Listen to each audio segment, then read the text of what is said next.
ಮಂಜುನಾಥ್, ಮಾಲೀಕರು VM jewellers. ಮಹಿಳೆ ಮನಸ್ಸು ಮಾಡಿದರೆ ಏನು ಬೇಕಾದರೂ ಸಾಧ್ಯ ಎಂಬುದಕ್ಕೆ ವಿಮಲಾ ಮಂಜುನಾಥ್ ಅವರನ್ನ ಉದಾಹರಣೆಯಾಗಿ ಹೇಳಬಹುದು.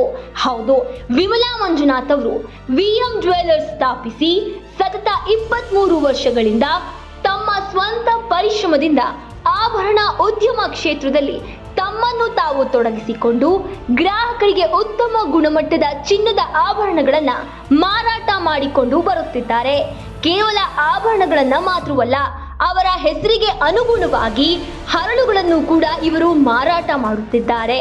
ಜೊತೆಗೆ ಉದ್ಯಮ ಮಾತ್ರವಲ್ಲ, ಇದರ ಜೊತೆಗೆ ದಾನ ಧರ್ಮ ಹಾಗೂ ಪುಣ್ಯ ಕೆಲಸಗಳಲ್ಲಿ ತಮ್ಮನ್ನು ತಾವು ತೊಡಗಿಸಿಕೊಂಡಿದ್ದಾರೆ. ಗ್ರಾಹಕರ ಬೇಡಿಕೆಗೆ ತಕ್ಕಂತೆ ಆಭರಣ ಮಾಡಿಕೊಟ್ಟು ಅವರನ್ನ ಖುಷಿಪಡಿಸುವುದು ನಮ್ಮ ಉದ್ಯಮದ ಮೂಲ ಉದ್ದೇಶ ಎನ್ನುತ್ತಾರೆ ಶ್ರೀಮತಿ ವಿಮಲಾ ಮಂಜುನಾಥ್. ಇವರಿಗೆ ಡಿ ದೇವರಾಜ್ ಅರಸು ಹಿಂದುಳಿದ ವರ್ಗಗಳ ಸಾಮಾಜಿಕ, ಧಾರ್ಮಿಕ, ಸಾಂಸ್ಕೃತಿಕ ಸಂಘದ ವತಿಯಿಂದ ಹಾಗೂ SSTV ನೇತೃತ್ವದಲ್ಲಿ D Devaraj Urs business award ನೀಡಿ ಗೌರವಿಸಲು ನಮಗೆ ಹೆಮ್ಮೆಯಾಗುತ್ತಿದೆ.